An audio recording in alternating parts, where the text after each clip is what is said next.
anugerah Tuhan dalam hidup kami.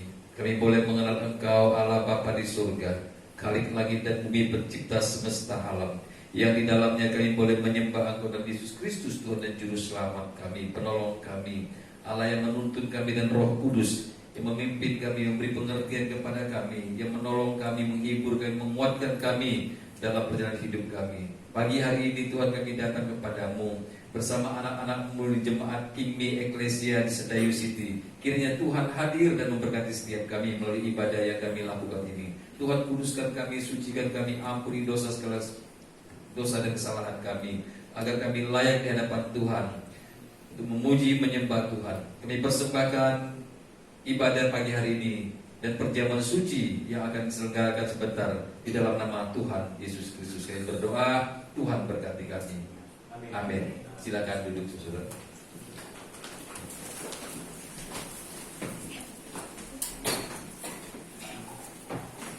Kita tetap berdoa. Mari kita siapkan hati kita akan menyembah Tuhan.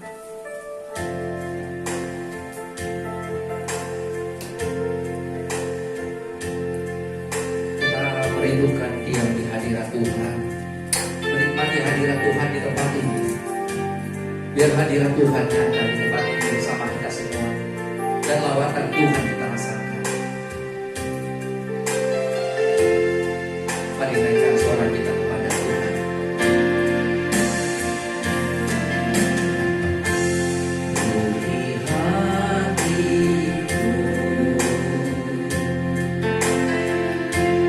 dengan harimu,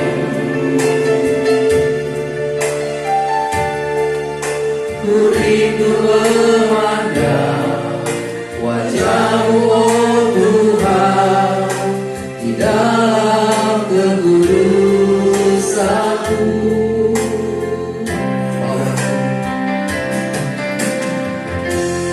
Bawaku dekat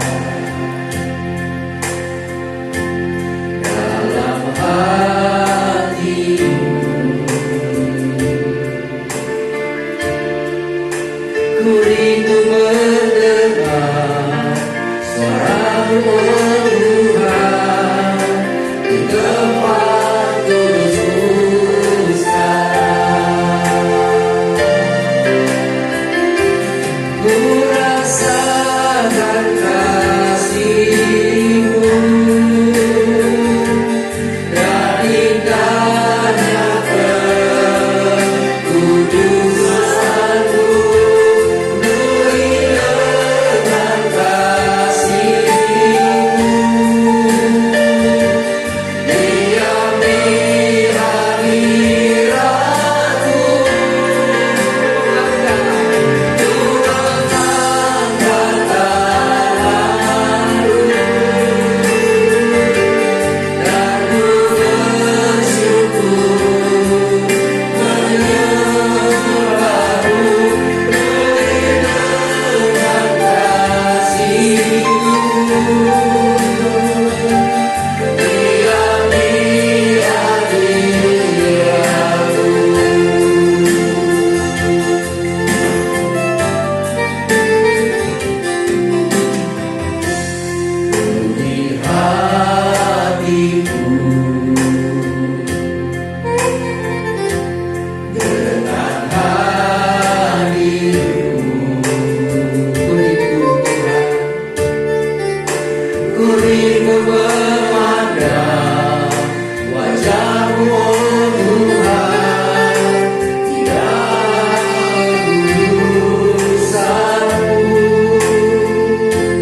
indahnya kekudusan-Mu, penuhi dengan kasih-Mu. Kami diapi hadirat-Mu, ku mengangkat tanganku dan ku bersyukur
saudara? Beri salam satu sama yang lain dengan senyum dan wajah yang gembira. Haleluya. Tuhanlah kekuatan dan mazmurku.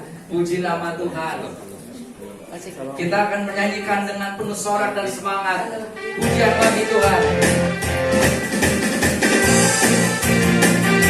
Haleluya.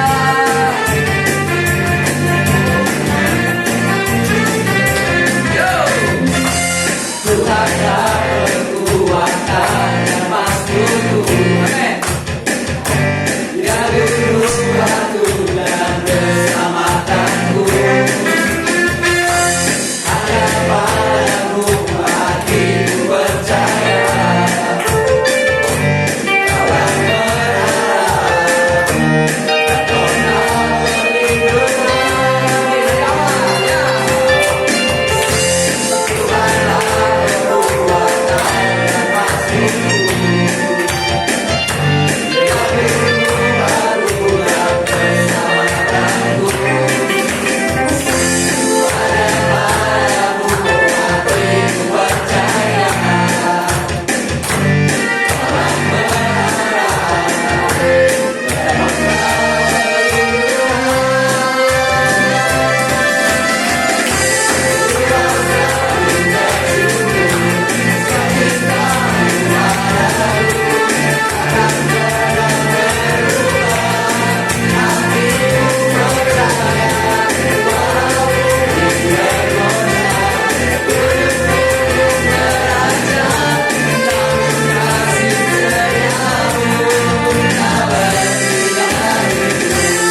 yang kasih setia Tuhan tak pernah berhenti. Amin.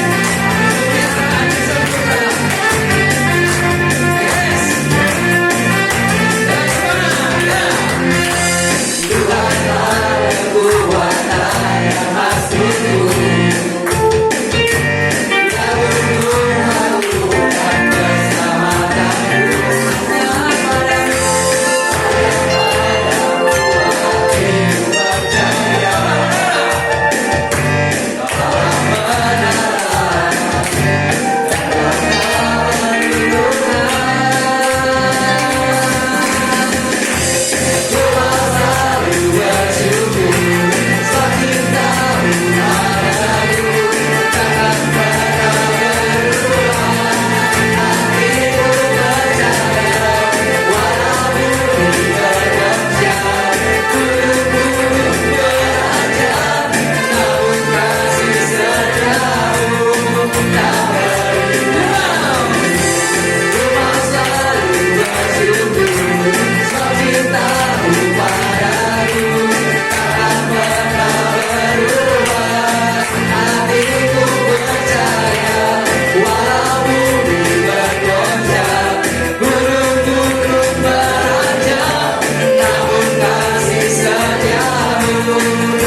Silakan duduk saudara. Haleluya. Masih semangat untuk memuji nama Tuhan? Kau ubah ratapku menjadi tarian. Terpujilah Tuhan yang sudah mengubah ratap kita menjadi tarian.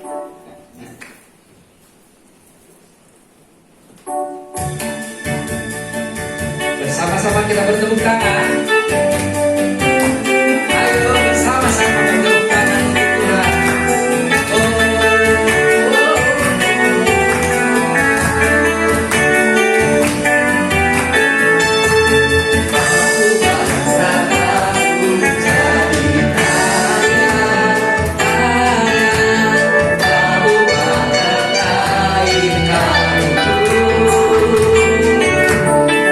Kami kan suka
akan diberkati dengan kebenaran firman Tuhan.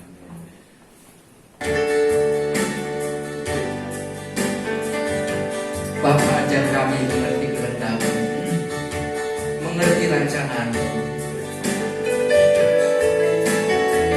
Bapa, ajarku pahami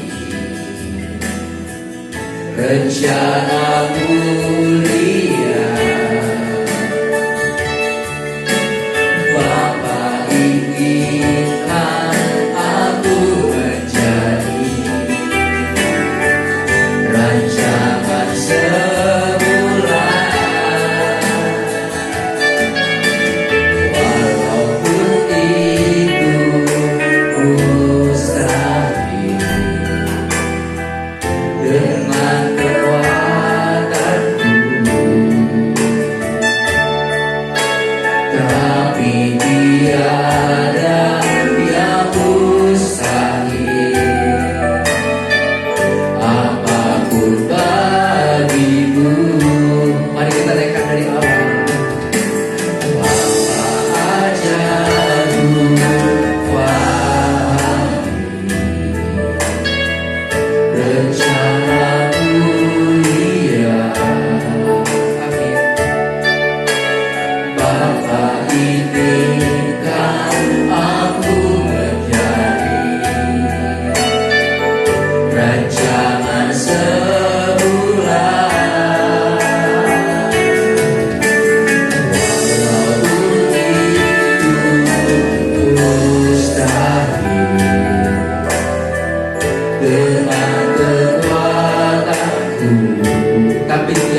anugerah yang hebat dalam hidup kami.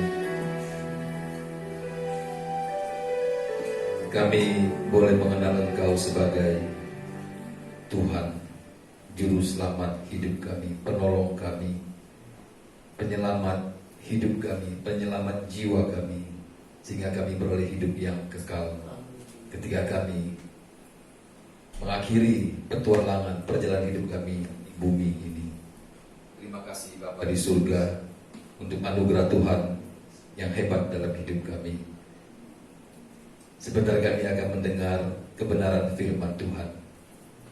Layakan kami, layakan hamba-Mu yang tidak tahu apa-apa ini Tuhan, untuk boleh belajar bersama-sama dengan jemaat Tuhan di tempat ini. Olehnya kami membutuhkan kebenaran Tuhan, kami membutuhkan tuntunan Tuhan, Roh Kudus, Roh Allah sendiri yang akan mengajar kami, sehingga kami boleh diberkati melalui pembacaan firman Tuhan pada pagi hari ini. Kami buka hati kami, pikiran kami, untuk Tuhan isi dengan kebenaran Tuhan. Di dalam nama Tuhan Yesus kami berdoa. Amin. Silakan duduk saudara.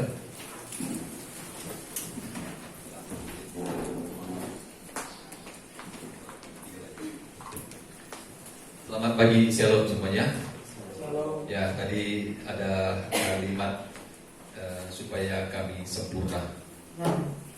Supaya kami sempurna. Bisa sempurna enggak manusia ini? Bisa sempurna tidak? Apa itu sempurna? Ya, supaya tadi apa? Kami sempurna ya. Saudara, sempurna dalam pengertian di sini sebenarnya seperti yang Tuhan Yesus ajarkan kepada orang percaya. Ingat Matius berapa? Ada ingat Matius berapa? Matius 5 ayat 48. Tuhan Yesus berkata apa? Hendaklah kamu sempurna sama seperti Bapamu ya, yang di surga adalah sempurna. Hendaklah kamu sempurna. Kalau Tuhan berkata hendaklah kamu sempurna, berarti ada kans, ada kesempatan manusia bisa memahami makna sempurna itu. Sempurna seperti Bapa di surga apa itu? Tidak berbuat, tidak ada niat jahat. Jadi kalau ada orang masih bisa berniat jahat, tricky, licik, nah di situ dia miss. Ya. Maka itu orang percaya mengapa bisa sempurna? Bisa tidak kalau kita mengacu pada pemikiran ini? Berarti bisa kan? Saudara masih bisa berbohong? Masih bisa berbohong nggak kita? Sulit ya? Bisa tapi kendala tidak?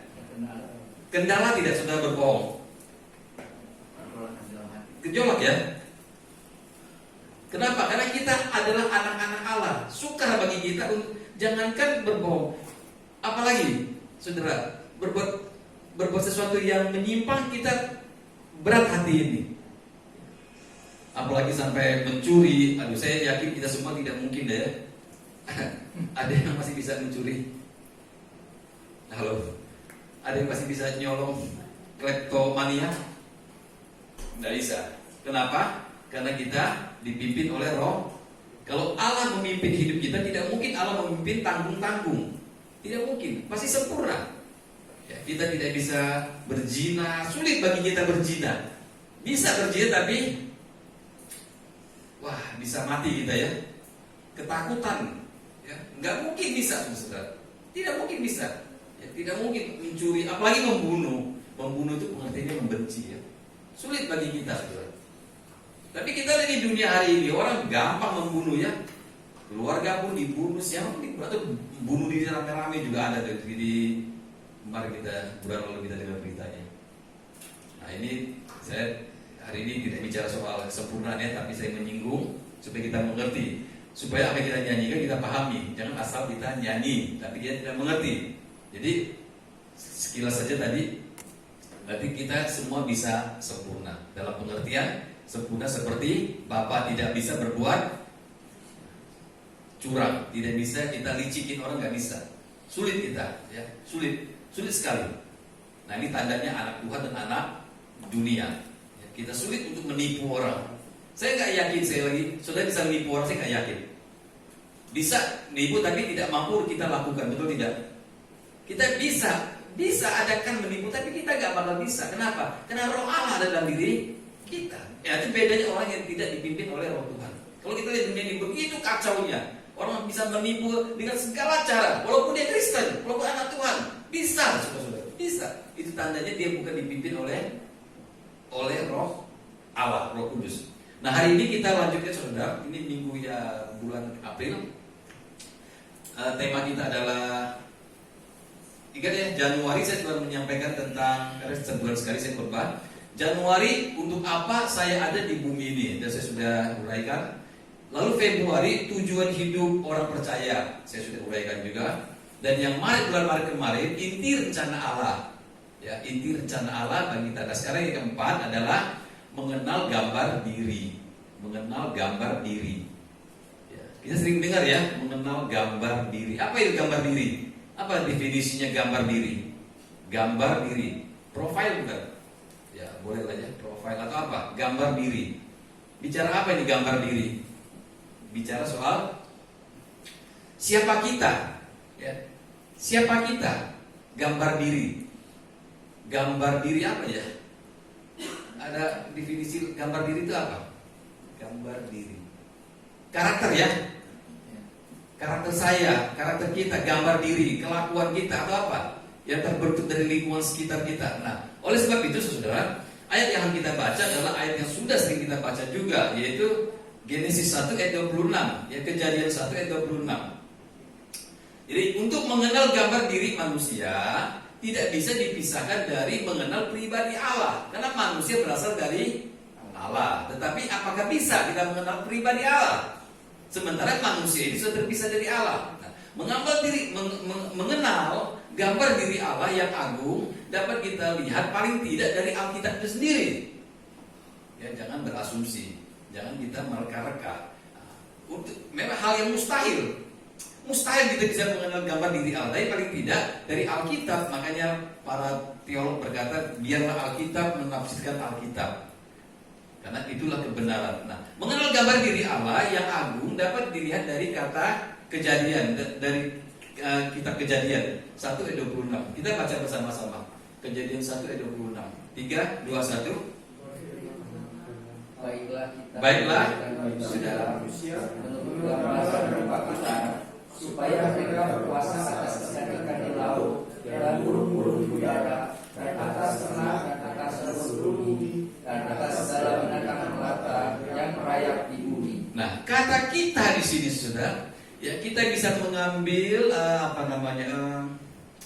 definisi dari untuk mengenal pribadi Allah yang agung. Kita kembali kepada teks ini, ya. Kata kita di sini hendak menunjuk, memang ada beberapa penafsir ya. Saya ada catat di sini dari, ya, kita harus dari belajar dari sejarah ya. Karena kalau kita keluar dari sejarah, kita keluar dari rel kebenaran nantinya. Karena Allah tetap memakai data, Allah tetap memakai Alkitab, Allah tetap memakai tokoh-tokoh, Allah tetap memakai sejarah. Alkitab ini ada karena ada sejarah.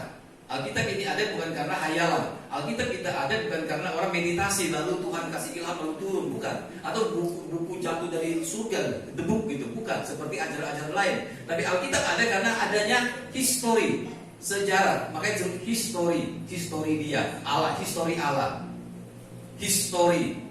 Apa history? Sejarah. Apa sejarah? Kisah perjalanan hidup manusia dan Allah. Jadi namanya history. Nah, dari sejarah sudah kita bisa melihat, misalnya dalam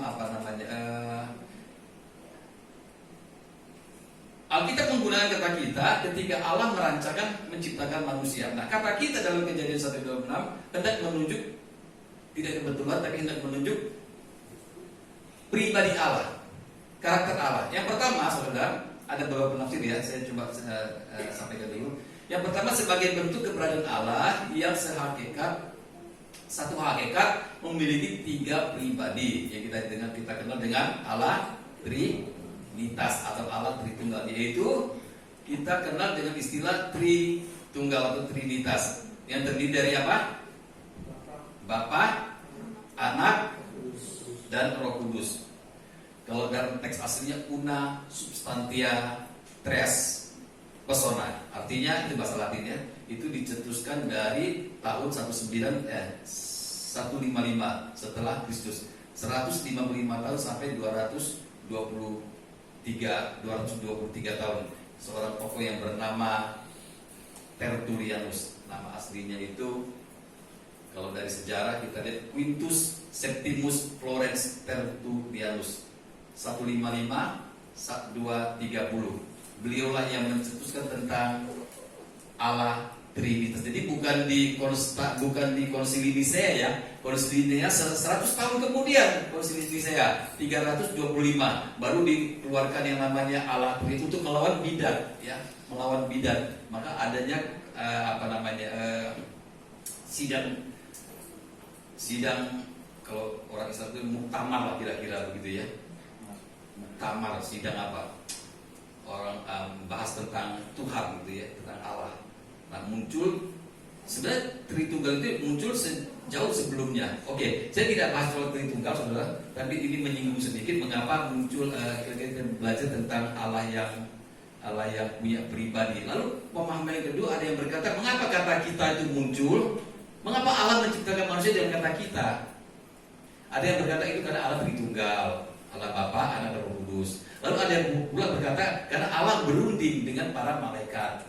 Ya, ada konsili, ada sidang ilahi. Lalu para tokoh Alkitab mengambil acuan dari kitab Ayub misalnya. Ya. Ayub kan ada tuh, Allah mengumpulkan anak-anak Allah. Lalu Allah bertanya kepada iblis, dari mana engkau? Nah, dari acuan itulah para sejarah, para penafsir Alkitab mengatakan kata kita di sini, ya kata kita tadi ya, Kejadian 1 ayat 26 itu, ketika Allah menjadikan manusia bergambar rupa kita, kata kita di situ hendak menunjukkan bahwa satu, tadi Allah adalah Tritunggal. Yang kedua adalah Allah berunding. Nah, sekarang yang mana? Ketika Allah berkata, baiklah kita menjadikan manusia, menurut saudara apa ini? Yang mana saudara pilih?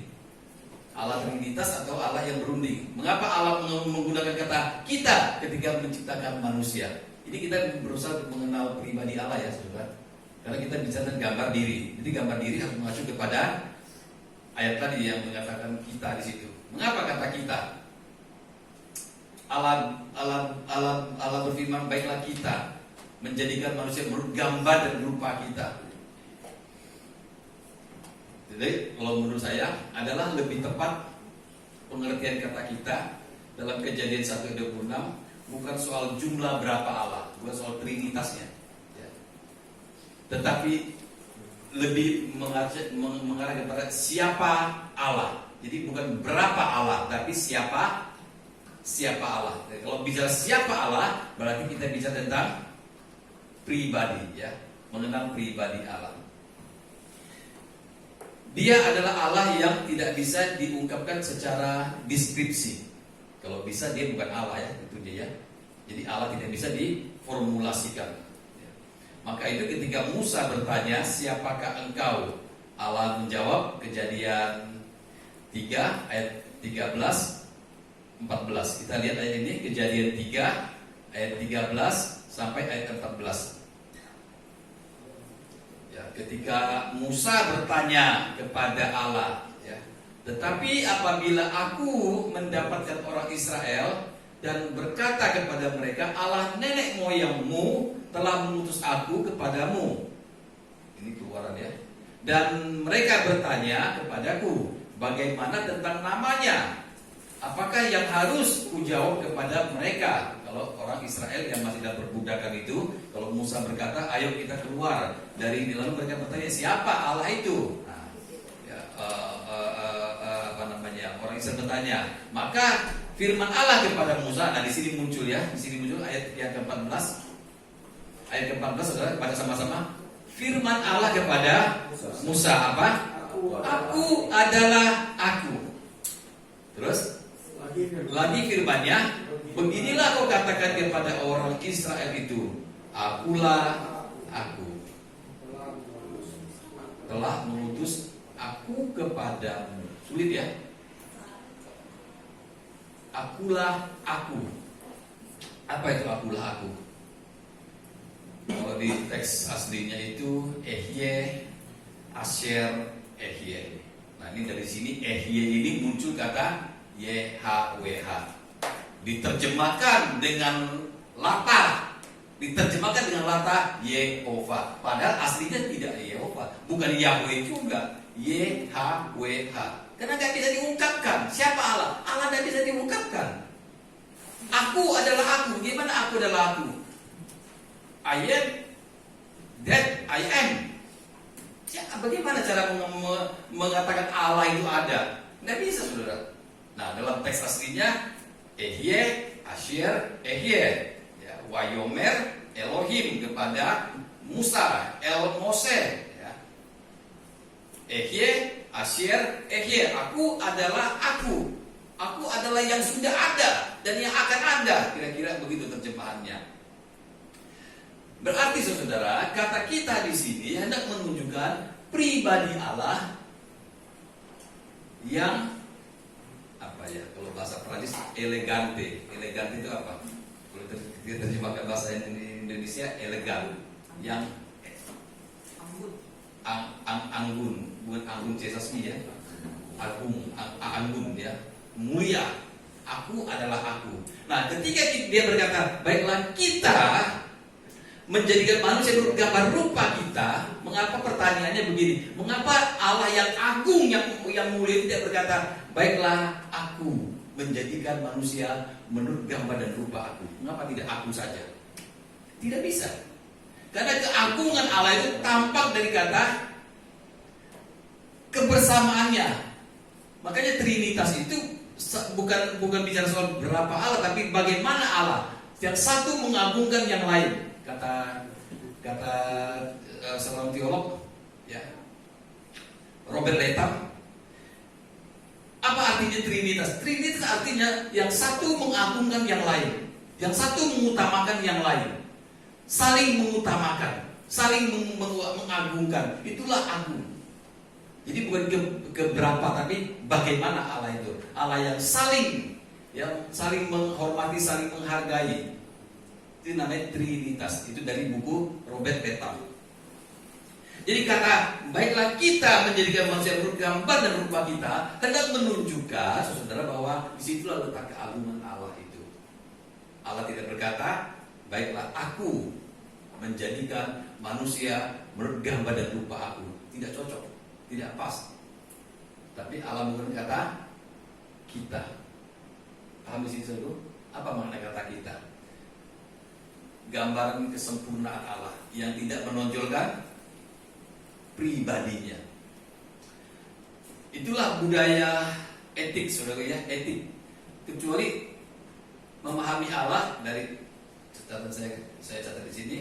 Memahami Allah yang memiliki pribadi yang agung juga memperlihatkan adanya tatanan etik. Ya, kita sering dengar kata sekarang ya, etik gara-gara berdebat politik ini.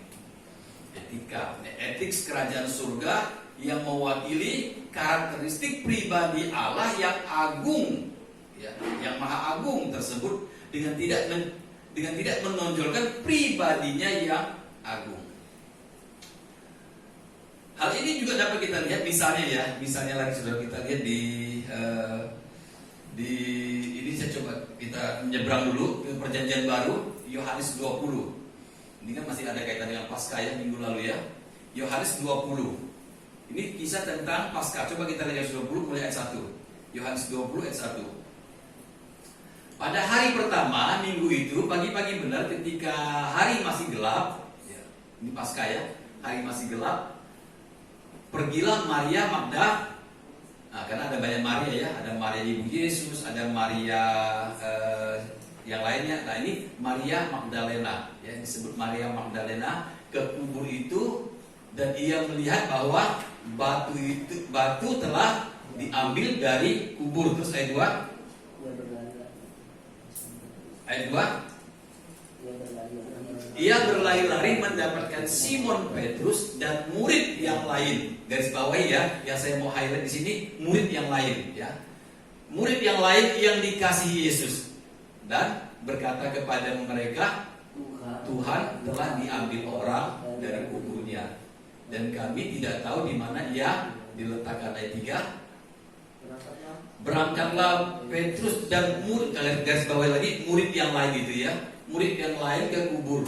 Terus keduanya berlari bersama-sama, tetapi murid yang lain sudah berapa kali itu kata kalimat murid yang lain? 3 kali. Sudah 3 kali ya. Murid yang lain itu berlari lebih cepat daripada sehingga mendarat sampai ke kubur. Satu lagi ayat kelima. Ia menjenguk ke dalam dan melihat kain kapan terletak di tanah. Tetapi ia tidak masuk ke dalam. Satu lagi ayat 6. Dan dia melihat kain kapan terletak di tanah. Ayat 7. Dan lainnya yang dari kepala Yesus tidak terletak Tetapi agak samping. Ya, ini bicara pagi-pagi benar seorang wanita yang bernama Maria Magdalena. Pagi-pagi benar. Kalau para penafsir berkata di jam 3 subuh. Jadi sebelum sahur ya. Sebelum orang sahur. Jam 3 subuh. Karena begitu semangatnya, begitu cintanya, begitu apa ya? Saudara pernah enggak ingin sesuatu sampai saudara kepikiran terus? Ya paling menderit kepada kita misalnya apa ya? Waktu saya masih kalau pas besok mau konyen mau Imlek itu, aduh senang banget sampai nggak tidur malamnya kita loh. Karena besok mau Lebaran, senang banget ya waktu masih kecil. Atau sekarang kalau kita kontak hari ini apa? Apa yang membuat saudara begitu bergairah? Semangat saudara. Mau keluar kota lah ya, atau mau keluar negeri. Mau keluar negeri lah ya. Kalau mau keluar negeri 2 hari lagi tuh kita persiapannya, prepare-nya itu, aduh detail-detail kita ya. Bawa apa lagi ya? Jadi kalau di bandara itu sering saya lihat ya. Ini analisa saja ya, di bandara. Orang kalau naik bandara turun dari pesawat pasti beli sepatu baru ya kan saja. Selalu pakai sepatu baru. Karena ingin ya mengungkapkan rasa senangnya dia keluar kota, keluar pulau atau keluar negeri. Pasti aksesorisnya baru gitu ya. Nah ini saya sering lihat ya orang kalau naik pesawat pasti pakai sepatu baru. Anda tahu saudara ya. Saudara kalau mau pergi luar kota, luar negeri pakai sepatu baru enggak? Nah yang saya lihat itu saking senangnya ya senang. Atau model apalah pokoknya jaket baru atau apa gitu ya. Kan sedikit norak ya kita ya. Nah, kalau saya mau ke Israel itu aduh bingung beli sepatu baru, beli jas baru, jaket baru, kayaknya ada sesuatu yang membuat hati kita itu senang gitu. Nah, Maria Magdalena itu dari hari Jumat itu sudah sedih. Sabtu nggak boleh kemana-mana karena orang Israel, orang Yahudi. Minggu subuh dia nggak tahan. Subuh benar dia sudah ke kuburan Yesus. Untuk apa? Untuk meminyaki. Tapi si penulis ini yang saya mau soroti adalah murid yang lain itu. Artinya apa kaitannya dengan tadi yang Allah tadi yang kata kita tadi? Ini menunjukkan etik ya, menunjukkan norma, menunjukkan budaya surgawi saudara. Bahwa tidak boleh menonjolkan diri. Allah pun tidak menonjolkan diri. Saya ulangi ya, Allah sendiri tidak menonjolkan diri dengan kata kita. Dengan kata kita hanya kita tarik kesimpulan bahwa itulah etik, itulah budaya kerajaan surga. Tidak menonjolkan diri. Satu dengan yang lain saling menghargai, saling menonjolkan diri. Tidak menonjolkan pribadinya. Demikian pula dalam Yohanes pasal 20 ini. Kata murid yang lain itu, murid yang dikasihi itu sebenarnya siapa itu? Dalam Injil Yohanes dia sendiri. Dia tidak boleh bilang maka Yohanes. Tidak boleh saudaraku. Ini budaya kerajaan surga yang tertuang di dalam budaya Yahudi. Yohanes tidak boleh berkata maka saya. Tidak bisa saudaraku. Maka saya dan Petrus tidak bisa. Maka dia mengambil pakai nama orang lain. Dia berkata murid yang lain. Sampai di sini paham saudaraku? Tidak boleh menonjolkan dirinya. Itu pula lah saudara dalam Efesus pasal 2 ayat yang ke-10 juga sudah kita pernah baca dulunya. Efesus pasal 2 itu padannya sama dengan Kejadian 1 ayat 26. Ya. Normanya coba kita lihat Efesus pasal 2 ayat 10.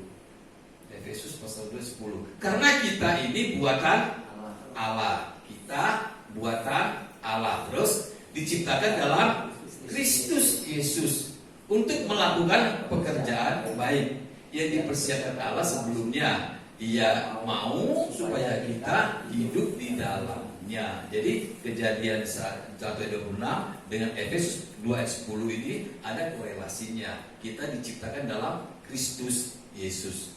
Kenapa diciptakan dalam Kristus Yesus? Karena manusia telah jatuh dalam dosa. Apa itu jatuh dalam dosa? Nah, ini penting ini ya. Kenapa Alkitab berkata manusia telah jatuh dalam dosa dan telah kehilangan kemuliaan Allah?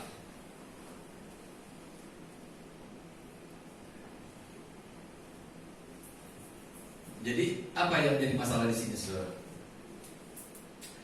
Ketika manusia mulai membanggakan dirinya, mulai menonjolkan dirinya, itulah awal mula manusia jatuh dalam dosa. Jadi jatuh dalam dosa artinya manusia itu telah terkontaminasi dengan oknum yang satu ini yang bernama Lucifer. Ini cikal bakal awal mula manusia jatuh dalam dosa. Ya, manusia diciptakan berdasarkan gambar dan rupa Allah atau image atau fotokopinya Allah. Karakter Allah dalam diri manusia, yaitu apa? Kerendahan hati. Kerendahan hati. Saudara lebih senang mana? Lihat orang tinggi hati atau lihat orang rendah hati? Saudara lebih nyaman mana? Berteman dengan orang yang sombong dengan berteman orang yang rendah hati? Pasti ya rendah hati. Kenapa? Karena natur manusia itu aslinya begitu. Manusia mengaduk karena manusia tidak merasa berharga, maka manusia merasa dirinya harus berharga. Nah, itu namanya jatuh dalam dosa di situ ya. Karakter Allah ada di dalam diri manusia. Sebaliknya tinggi hati adalah penyebab manusia berdosa. Jadi penyebab manusia berdosa, keberanian berdosa adalah karena tinggi hati. Bagaimana manusia menjadi tinggi hati? Terjatuh dalam dosa, akibat manusia itu tinggi hati atau sombong ya, mengakibatkan karakter ilahi jadi rusak. Maka dalam Roma berkata, karena semua orang telah berbuat dosa. Nah, sebenarnya berbuat dosa itu kan bukan malingnya, saudaraku. Bukan maling, bukan membunuh, bukan berzina. Bukan. Jadi saudara jangan salah ngerti ya, saudara tidak paham nanti saudara pikir, aduh kata Pak Pendeta, berzina bukan dosa ya, maling bukan dosa ya. Bukan, memang bukan. Tapi itu akibat dari dosanya. Paham ya? Tapi kalau agama yang dientaskan, kalau ajaran agama yang dibereskan adalah jangan mencuri, jangan berzina, jangan membunuh, jangan berdusta. Tapi kalau Kristen yang dientaskan bukan jangannya, tapi kausalitasnya. Dosa itu apa? Dosa itu kesombongan, saudara. Ya. Jadi dosa di sini artinya adalah bukan kalau orang membunuh itu apa? Itu dosa enggak? Iya, itu akibat dari keberdosaannya. Maka dia bisa membunuh. Mengapa orang bisa berbohong? Karena manusia telah berdosa. Paham saudaraku? Karena manusia telah berada dalam dosa itu, keberadaannya sudah berdosa, maka dia bisa membunuh. Contoh yang eksplisit dapat kita lihat dalam Kain membunuh Habel. Nah, coba kita lihat ya. Sini tolong lihatkan Kejadian 4 sini. Kejadian 4. Dalam Kejadian pasal 4. Kita coba lihat ayat yang keempat. Ayat yang keempat. Kejadian 4 ayat yang keempat.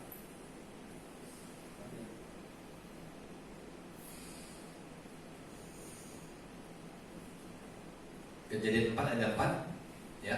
Habel juga mempersembahkan korban persembahan dari anak sulung kambing dombanya, yakni lemak-lemaknya. Maka Tuhan mengindahkan Habel dan korban persembahannya itu. Lalu ayat 5 ya, lalu hati Kain menjadi sangat panas dan mukanya muram. Lalu ayat 6 firman Tuhan kepada Kain, mengapa hatimu panas dan mukamu muram? Ayat 7 apakah mukamu tidak akan berseri jika engkau berbuat baik? Nah, tetapi jika engkau tidak berbuat baik, dosa sudah mengintip di depan pintu mana ini?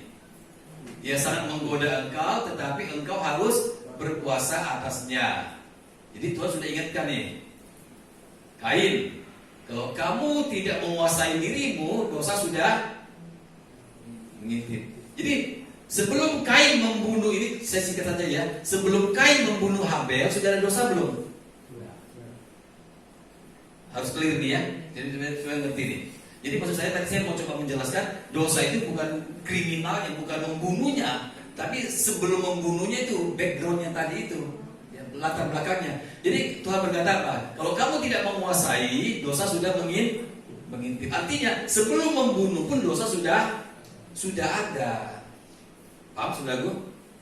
Nah, ini kenapa bisa begini ya manusia? Karena manusia telah kehilangan kemuliaan Allah, maka manusia menjadi merasa tidak mulia. Manusia ingin mencari kemuliaannya dengan caranya. Makanya Kain menjadi tersinggung, panas hati. Maka dia coba untuk memuaskan hatinya. Dia merasa tidak berharga. Ya, apa yang dia lakukan merasa tidak ada nilainya. Maka dia menjadi panas hati dan solusinya adalah dia meniadakan Habel. Ini bentuk dari manusia kehilangan kemuliaan Allah, ya, kejatuhan manusia. Jadi sekali lagi saudaraku, dosa itu adalah manusia merasa tidak berharga. Lalu bagaimana supaya berharga? Manusia bercoba untuk memberikan nilai pada dirinya. Ya. Ini gambar diri yang rusak. Gambar diri manusia yang rusak. Maka banyak orang merasa tidak berharga. Maka banyak orang merasa tidak bernilai. Maka banyak orang merasa tidak ada gunanya hidup ini. Untuk apa? Hidup ini. Apa tujuan hidup kita? Manusia kehilangan kendali, kehilangan tujuan, kehilangan segala-galanya. Hidup ini menjadi hampa. Mau apa hidup ini saudara? Hanya menjalani rutinitas setiap hari kita. Nah ini yang akhirnya Tuhan sendiri berkata, hai kamu yang letih lesu dan berbeban berat. Kenapa? Orang yang Tuhan bicarakan, tidak semua orang Tuhan bicara seperti ini. Hanya kepada orang-orang yang memahami, orang-orang yang bergumul tentang hidup ini. Seperti saudara saya hari ini. Coba saudara introspeksi diri. Tujuan hidup kita apa? Apa tujuan hidup kita? Makan, tidur, makan, dewasa, menikah, pacaran, punya anak, besarkan anak, ya besarkan anak, kita hidup bersama, lalu masuk usia 50 kayak saya 55, lalu mau apa lagi? Tunggu punya anak, tunggu punya cucu kan? Ya, harap-harap anak married, ya punya cucu, punya keluarga, terus apa lagi? Kitanya berjalan terus, lalu hilang. Masa hidup seperti itu, saudara? Nah, maka itu saudara kasih dalam Tuhan. Untuk apa sebenarnya Kristus datang ke dalam dunia ini? Untuk mengembalikan manusia dalam posisi yang benar. Pribadi Allah, gambar diri Allah yang ada dalam diri manusia itu harus dipulihkan. Bagaimana caranya? Ya, Yesus datang ke dalam dunia ini memberikan contoh teladan hidup. Memberikan contoh teladan hidup bagaimana seperti yang Allah kehendaki. Manusia harus seperti Kristus. Apanya seperti Kristus? Filipi 2 ayat 5 sampai 8. Filipi 2 ayat 5 sampai 8. Hendaklah kamu, baca sama-sama saudara. Filipi 2 ayat 5 sampai 8. 3, 2, 1. Hendaklah kamu dalam hidup bersama menaruh pikiran dan perasaan yang terdapat dalam Kristus Yesus, yang walaupun dalam rupa Allah tidak menganggap kesetaraan Allah itu milik yang dipertahankan, melainkan telah mengosongkan dirinya sendiri dan mengambil rupa seorang hamba dan menjadi sama dengan manusia. Dan dalam keadaan sebagai manusia, ia telah merendahkan dirinya.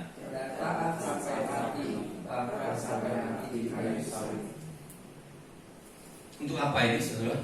Untuk mengembalikan posisi manusia, supaya manusia ini bisa meneladani sosok Tuhan ini. Allah pun turun ke dalam dunia untuk menunjukkan Sebenarnya manusia itu harus seperti Kristus.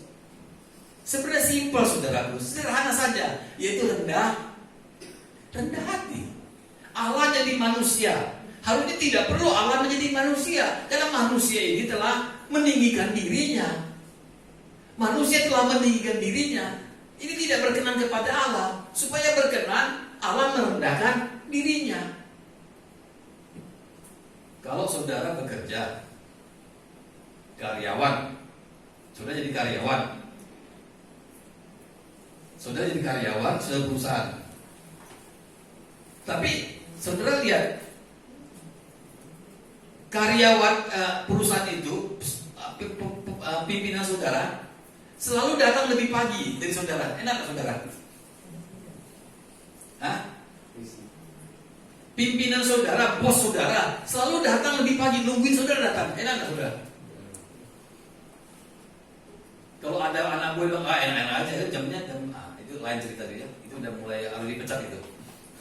Kalau anak gue bilang, jamnya jam 8. Ya salah sendiri saya masih jam 8. Nah itu karyawan itu mesti di cepat-cepat pakai HRD-nya dia. Kasih pesangon sudah tinggal saja. Itu pasti tidak bagus itu. Kalau yang benar itu, kalau lihat bos datang jam 8, harusnya jangan malu kan? Risih ya? Iya. Bos pakai sepatu harga 1 juta. Anak gua pakai harga sepatu 2 juta, enak enggak? Enak enggak? Misalnya, bos pakai apa? Handphone yang harga 2 juta, tapi saudara pakai yang Pro 15. Berapa harga sekarang itu?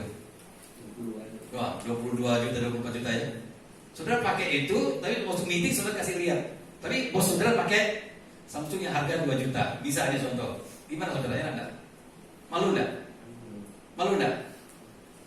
Malu ya? Tahu diri ya? Mau contoh apa lagi? Nyonya punya rumah, ya,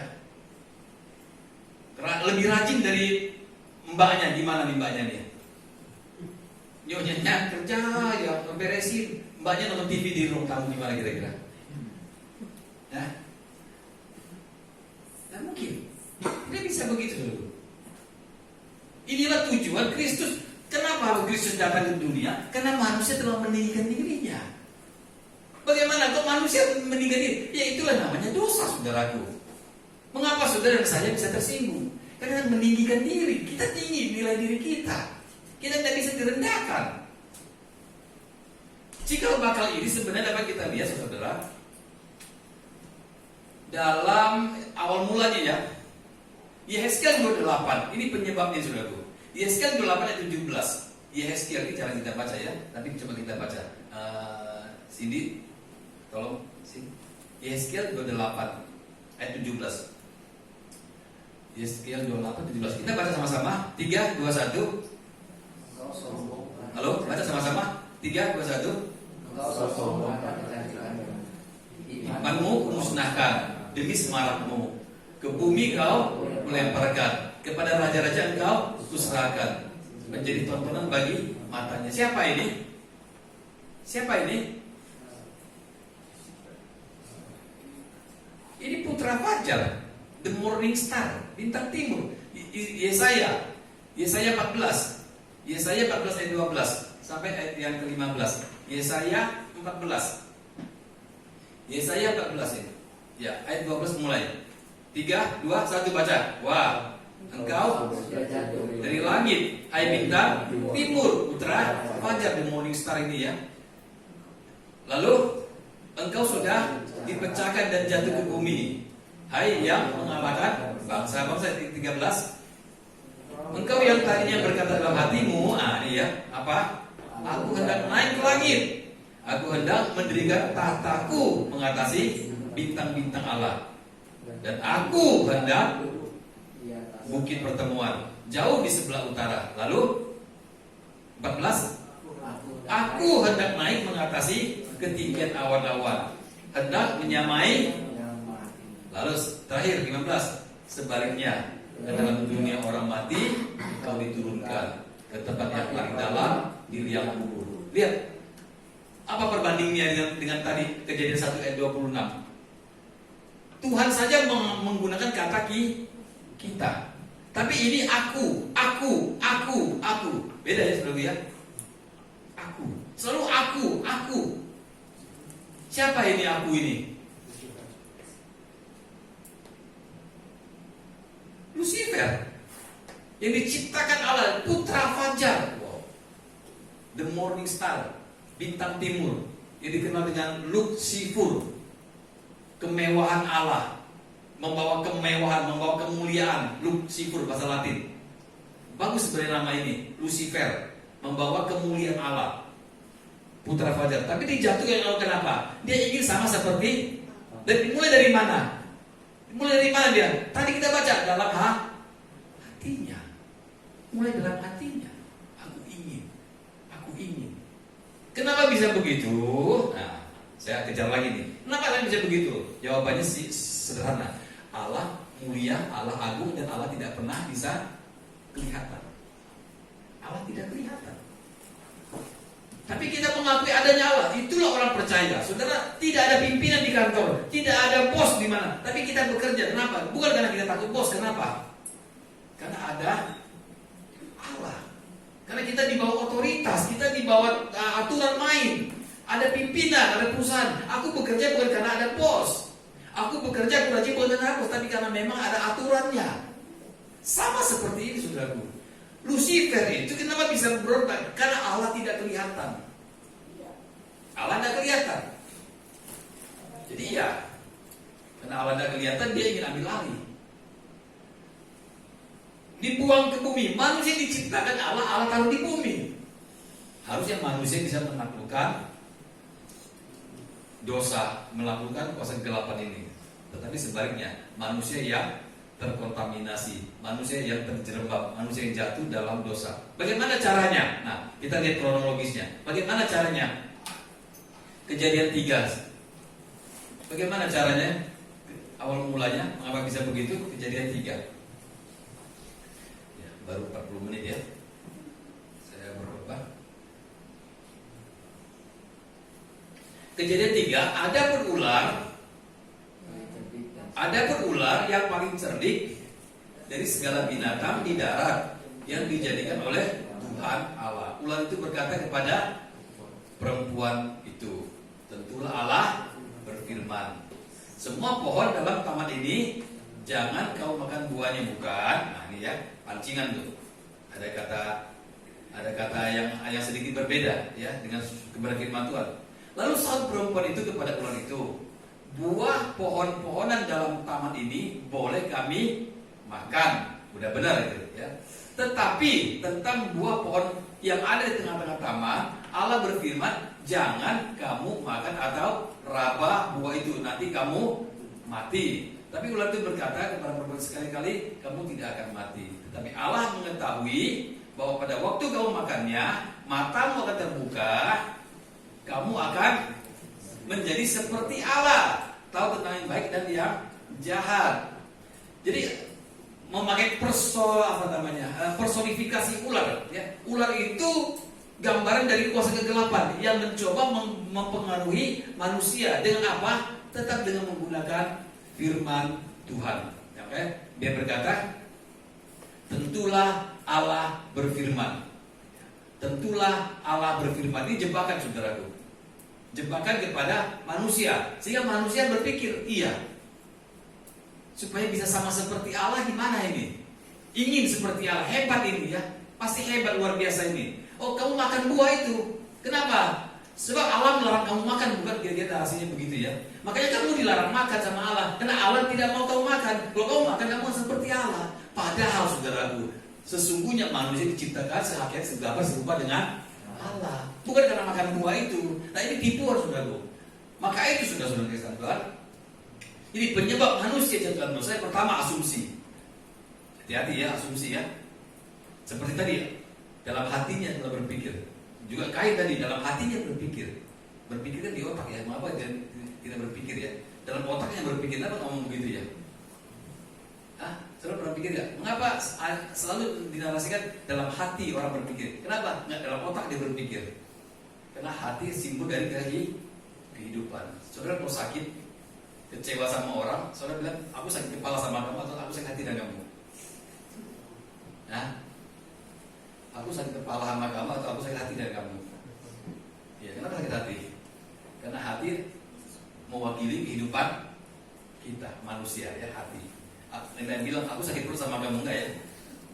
Aku sakit perut sama kamu, aku sakit lambung sama kamu enggak? Aku sakit hati sama kamu. Kenapa? Hati kita adalah simbol dari perwakilan dari lambang kehidupan manusia. Nah, dalam hati dia berapa? Sekali-kali kamu tidak akan mati. Ini jebakan. Jadi saudara kasih dalam Tuhan, ketika Kristus datang ke dalam dunia ini, Kristus ingin memberikan contoh ini loh. Seperti Allah kehendaki, manusia harus rendah hati. Allah pun Allah yang rendah hati, karakter Allah. Kata kita tadi menunjukkan bahwa manusia memiliki gambar berupa Allah yang rendah hati. Saudara pasti tidak akan nyaman kalau bergaul sama orang yang tinggi hati. Coba saudara pernah ketemu ada orang yang suka, ya nggak tahu lah ya saudara ya, pasti ketemu lah ya, orang yang suka ya tidak sesuai dengan realitanya, omongannya, ya macam-macam lah ya. Di Citra Garden, Jakarta Barat, ada seorang wanita. Nah, ini saya teringat dengan kisah orang yang suka meninggikan diri ini. Jadi di Citra Garden itu ada ibu-ibu ya, wanita kan, wanita usia muda gitu, selalu ngantar anaknya sekolah. Jadi mereka ngantar anak sekolah, mereka itu kaum kelompok ibu-ibu ini ya itulah ya, saling memperlihatkan siapa dirinya gitu ya, kira-kira. Ya, bawa mobil suaminya yang mewah, ya, bikin macet itu ya, pamer di situ. Ya. Nah ada satu ibu, karena ini nggak mungkin ya, kalau saya lihat dia nggak selevel dengan kawan-kawan yang lain karena mereka sering bersaing kan. Dari ceritanya yang selalu tinggi. Lalu ibu ini saudaraku, dia pakai kalung imitasi. Dan dia berkata ini ori, ya dia menunjukin dia punya kemewahan. Nah ini Tuhan itu nggak suka orang sombong ya. Apa yang terjadi? Beneran saudaraku, si ibu ini satu kali di tempat kejadian ramai itu kalungnya ditarik, berliannya, emasnya. Karena dia sering bilang ini asli, lalu ditarik sama maling, dirampok saudaraku. Dan dia ya mendramatisir lah bahwa kalungnya sekian ratus juta itu dirampok dan cerita. Saudara tahu tidak? Nah lama kemudian si rampoknya balik lagi loh, gila kan? Si rampoknya balik lagi lempar itu emas, palsu lu katanya. Waduh, hamsyong ini. Waduh, ini benar-benar dia stres. Akhirnya singkat cerita orang itu pindah, malu dia. Sampai segitunya ya, manusia mencari nilai dirinya. Dan bisa-bisanya itu rampok balik lagi dan lempar itu kalung dan bilang teriak, palsu kamu, dia bilang. Maling aja kalung palsu juga. Memalukan ya. Maka itu apa maknanya ini? Kita tidak perlu meninggikan diri. Dan yang percaya saya saudaraku, ketika kita berbicara tidak apa adanya, kita mengupgrade diri kita dengan aksesoris kita, dengan penampilan kita, dengan awal juga, itu gak ada nilainya sebenarnya. Tidak ada nilai di mata Tuhan. Hanya kita aja yang merasa bernilai. Saudara ingat Tuhan. Inilah gambar diri yang Allah inginkan. Gambar diri kita sebenarnya. Gambar diri seperti Allah. Allah saja Allah yang rendah hati. Manusia harus rendah hati, tapi manusia tidak bisa rendah hati. Maka itu Kristus memberikan teladan, contoh. Dia aja Allah, mati di kayu salib. Masa kita bangga hidup ini tanpa Kristus? Masa kita bisa hidup tanpa Kristus? Tidak mungkin. Nah, kesimpulan saya, manusia bisa kembali seperti karakter Allah. Amin, saudara. Manusia bisa dikembalikan ke karakter Allah. Bisa. Bisa tidak kita seperti Allah, rendah hati? Bisa. Syaratnya terima Yesus, dipimpin Roh Kudus. Kalau nggak bisa. Nggak bisa. Ada orang yang tanpa Tuhan bisa nggak rendah hati? Kelihatannya bisa. Nggak pakai baju mewah, pakainya ya biasa saja, rambut pun tidak ini. Tapi itu kan berendah hati. Itu menunjukkan profil, menunjukkan keakuannya sebenarnya. Ada nilai tersendiri di situ.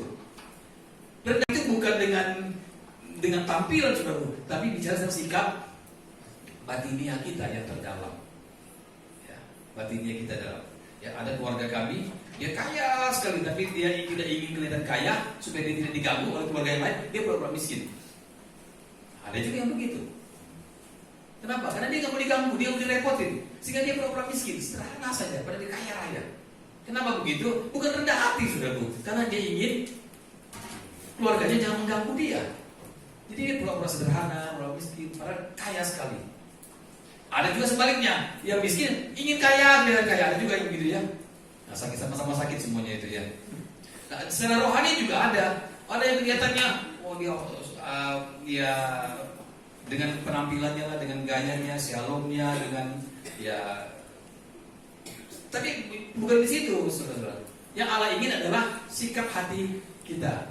Ya kita mah. Jadi manusia, kesimpulan saya, manusia bisa seperti Allah semula, seperti rancang Allah semula, yaitu rendah hati. Ya. Bagaimana buktikan manusia tidak rendah hati? Tidak ada cara lain. Terima Tuhan, dan Alkitab berkata, Yesus sendiri berkata, aku akan mengutus seorang penolong yang lain. Aku akan minta kepada Bapa seorang penolong yang lain. Itu apa? Bukan supaya kita lakukan mujizat, bukan terjadi kesembuhan, bukan. Supaya karakter kita bisa rendah hati. Roh Kudus dimateraikan, tujuannya itu saudaraku. Roh Kudus dimateraikan dalam hidup kita. Yohanes 14, ayat terakhir kita baca ya, ayat terakhir. Ayat terakhir adalah Yohanes 14, ayat 16-17. Kita baca sama-sama ayat terakhir ini, lalu kita persiapkan hati kita, sendiri kita masuk dalam perjalanan suci. Yohanes 14, ayat 16-17. Yohanes 14 ayat 16 sampai 17. Baca sama-sama.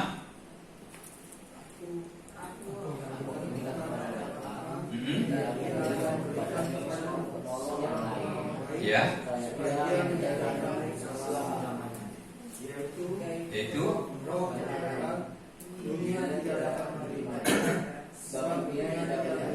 iya. Iya.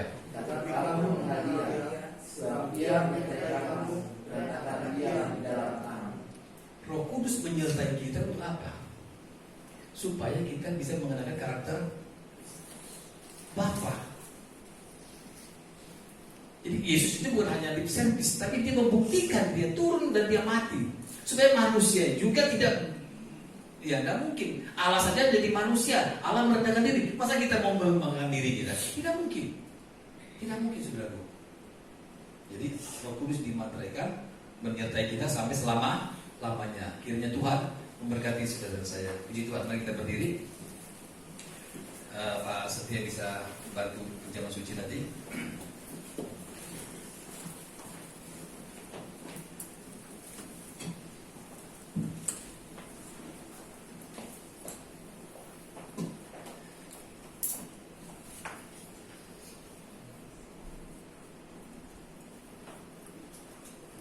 Kita dengan pujian seperti rusa yang haus rindu aliran sungaimu. Seperti rusa yang haus rindu aliran sungaimu.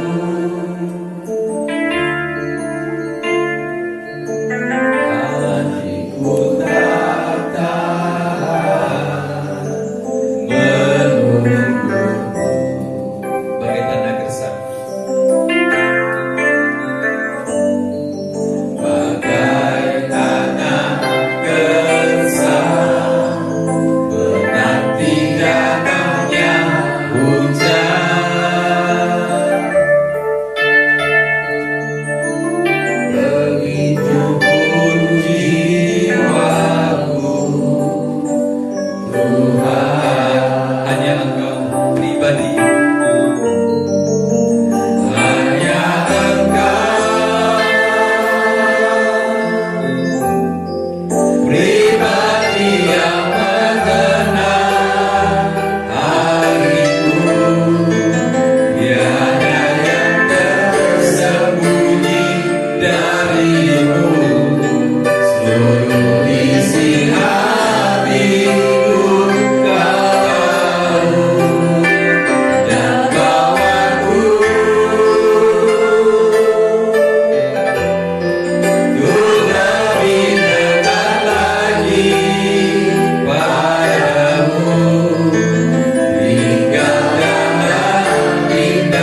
gambar diri yang kami dapatkan dari gambar diri Allah sendiri, yang tertuang di dalam Kejadian 1 ayat 26. Ketika Engkau menciptakan kami, Engkau tidak mengagungkan, menonjolkan, memperlihatkan siapa diri Allah, tapi Engkau menggantikan dengan kata kita.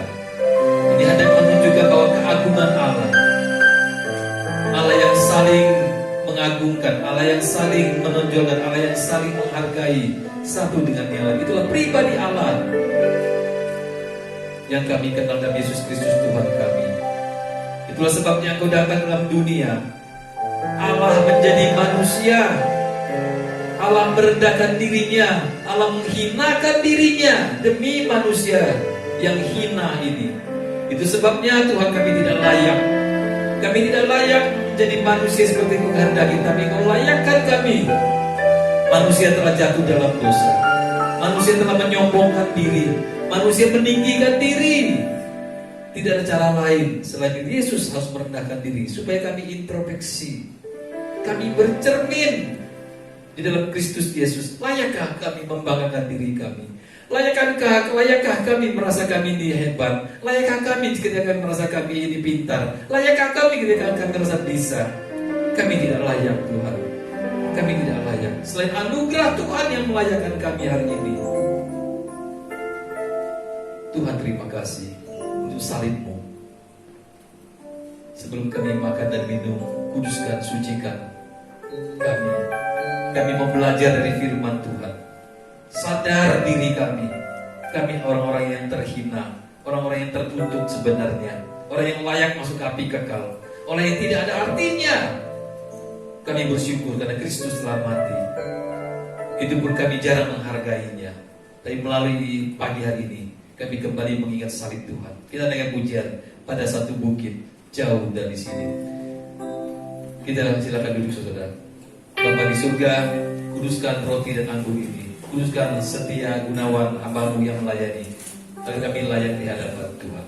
Di dalam nama Tuhan Yesus kami sambut, kami terima roti dan anggur perjamuan suci ini. Haleluya. Amin. Pada satu bukit jauh dari sini, lihat salib Tuhan.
kembali.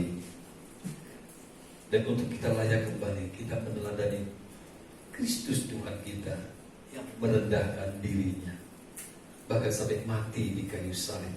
Masakan kita tidak mau menerima anugerah Tuhan?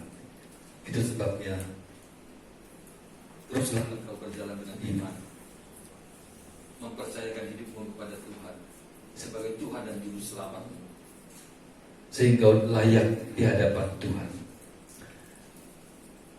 Untuk itu kita mengangkat roti di tangan kanan kita dan dengarkan firman Tuhan. Sebab apa yang telah kuteruskan kepadamu telah aku terima dari Tuhan, yaitu bahwa Tuhan Yesus pada malam waktu ia diserahkan mengambil roti, dan sesudah itu ia mengucap syukur atasnya, ia memecah-mecahkannya dan berkata, inilah tubuhku yang diserahkan bagi kamu, perbuatlah ini menjadi peringatan akan aku. Bapak Ibu Saudaraku yang kasih Tuhan, roti hosti di tangan kanan kita ini adalah lambang dari tubuh Kristus yang telah dipecah-pecahkan demi saudara dan saya. Di dalam nama Tuhan Yesus Kristus, makanlah dengan iman percayamu. Haleluya.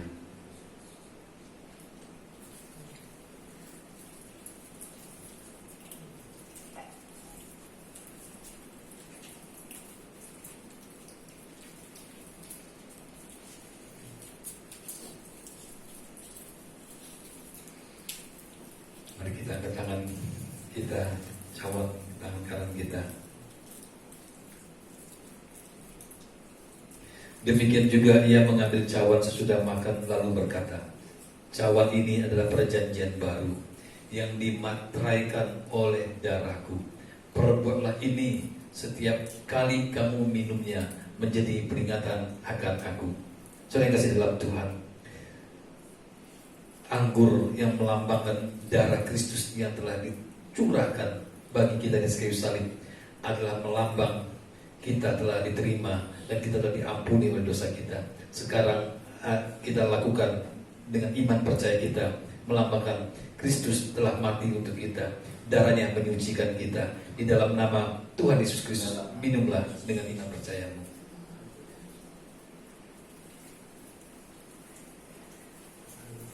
Haleluya. Mari kita menyembah Tuhan. Haleluya. Haleluya. Haleluya. Haleluya. Haleluya.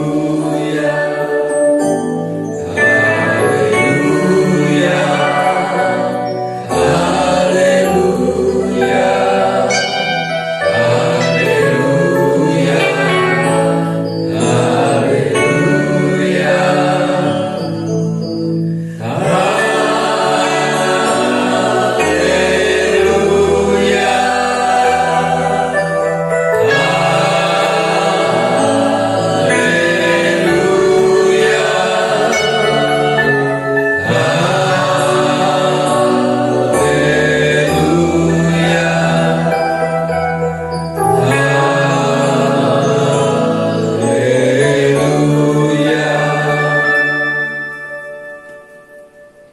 Bapa kami yang di surga, tolonglah kami ya Tuhan. Kami mengasihi Engkau. Kami ingin terus percaya, mengabdi, melayani, menyerahkan hidup kami untuk Engkau Tuhan. Selain itu tidak ada artinya kami hidup di dunia ini. Kami tidak ada artinya. Kami tidak ingin sia-sia. Kami tidak ingin hidup seperti anak-anak dunia tanpa kebenaran firman Tuhan. Itulah sebabnya kami ada di gereja Tuhan ini, agar kami menjadi berguna, berarti bagi sesama kami dan bagi kemuliaan Tuhan.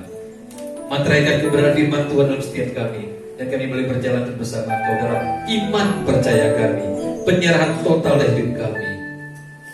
Dan itu yang menyenangkan hati Tuhan. Kupersembahkan hidup kami masing-masing dalam kasih karunia Tuhan. Terima kasih Bapa di surga. Demi nama Tuhan Yesus Kristus kami telah berdoa. Sama-sama kita katakan amin. Amin. Silakan duduk, Tuhan berkati. Pasti silakan.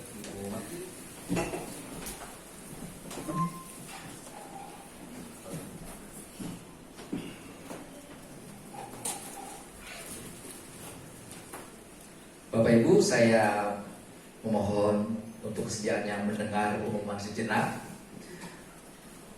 Pengumuman untuk minggu depan, ibadah kita berjalan seperti biasa, jam 10.30. Kami mengundang saudara semua untuk bisa datang lagi bersama bersekutu kita memuji menyembah Tuhan di tempat ini dan mendengar kebenaran firman Tuhan. Kemudian juga Bapak Ibu, bagi yang pertama kali datang tempat ini, kami mengucapkan selamat datang bagi Bapak Ibu, saudara sekalian yang baru pertama kali datang. Jika Bapak Ibu belum memiliki tempat ibadah, kami dengan senang hati mengundang Bapak Ibu saudara semua untuk berbakti beribadah bersama kami di tempat ini. Bapak Ibu, untuk pekerjaan Tuhan, Bapak Ibu boleh memberikan persembahan. Nomor rekening sudah ada ditampil di depan, atau Bapak Ibu bisa men-scan QR yang ada di kursi, di sisi belakang kursi. Persembahan Bapak Ibu pasti digunakan untuk pekerjaan Tuhan. Untuk ibadah pemuda youth untuk minggu depan ditiadakan. Nanti akan diinformasikan dari pengurus pemuda lebih lanjut. Saya rasa tidak ada pengumuman lain. Ada ya? Oke. Ibadah sekolah minggu juga untuk minggu depan dia ditiadakan secara waktu. Oke, baik Bapak Ibu. Untuk Bapak Ibu yang ingin dilayani baptisan, ya pernikahan atau penyerahan anak, pembusukan, pemberkatan rumah, kedukaan, kami membuka nomor telepon 0822 490 69524 atau di 0878 8181 5871. Bapak Ibu bisa menghubungi nomor tersebut dan kami pengurus akan melayani Bapak Ibu semua. Demikian pengumuman kita siang ini. Kami mengundang Bapak Ibu semua bangkit berdiri. Mari kita berdoa bersama-sama. Saya undang semuanya kita bangkit berdiri. Mari kita berdoa. Bapa kami di dalam surga, kami bersyukur karena penyertaan Tuhan dari awal pertengahan sampai usahanya ibadah ini ya Bapak. Di penghujung ibadah ini kami mengucap syukur kepadamu. Kami mengucap syukur buat firman yang Engkau telah berikan kepada kami melalui hamba-Mu Pak Ale Amin. Kiranya Engkau memberikan hikmat marifat terus bertambah-tambah kepada hamba-Mu. Engkau pakai dimanapun dia berada untuk menjadi saluran berkat menyampaikan kebenaran firman-Mu. Urapan-Mu kepada hamba-Mu ya Bapa. Engkau memberkati segala pekerjaan, apa yang dilakukan hamba-Mu Engkau buat berhasil. Keluarga besarnya Engkau memberkati. Ya Bapa, kami seluruh pelayan-pelayan Tuhan yang ada di sini, yang telah melayani pekerjaan-Mu juga Engkau memberkati.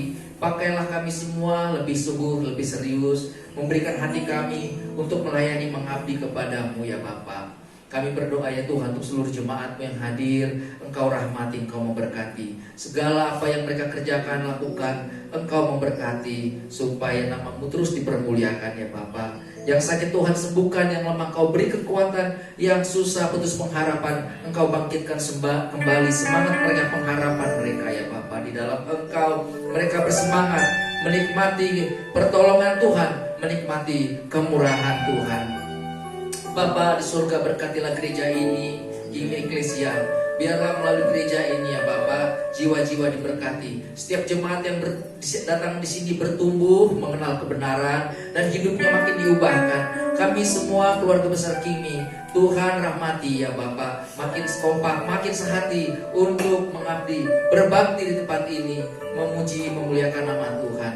Kami menyerahkan gereja-gereja yang lain dimanapun berada, baik di kota kecil, kota besar, di pelosok-pelosok desa, gereja-Mu Engkau pakai Bapa, supaya nama Tuhan Yesus diperdengarkan, disebarluaskan. Banyak orang yang percaya nama Tuhan, banyak orang yang percaya kepada Tuhan Yesus Kristus. Jiwa-jiwa dimenangkan untuk kemuliaan-Mu.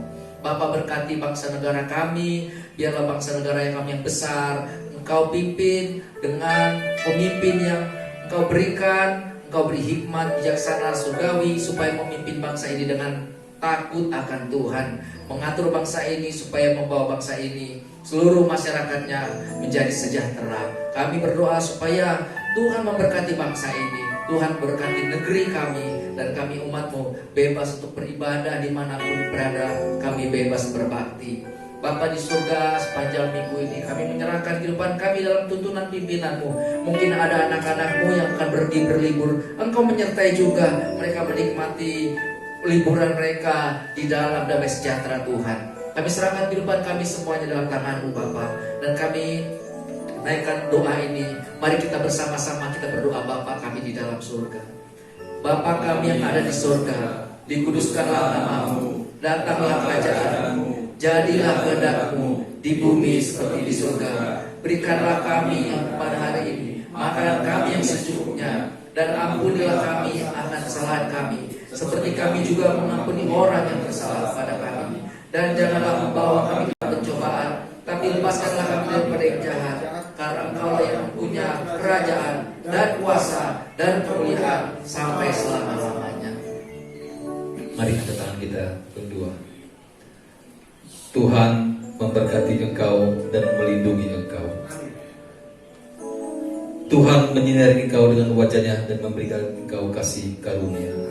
Tuhan menghadapkan wajahnya dan memberikan engkau damai sejahtera saat ini sampai selama-lamanya.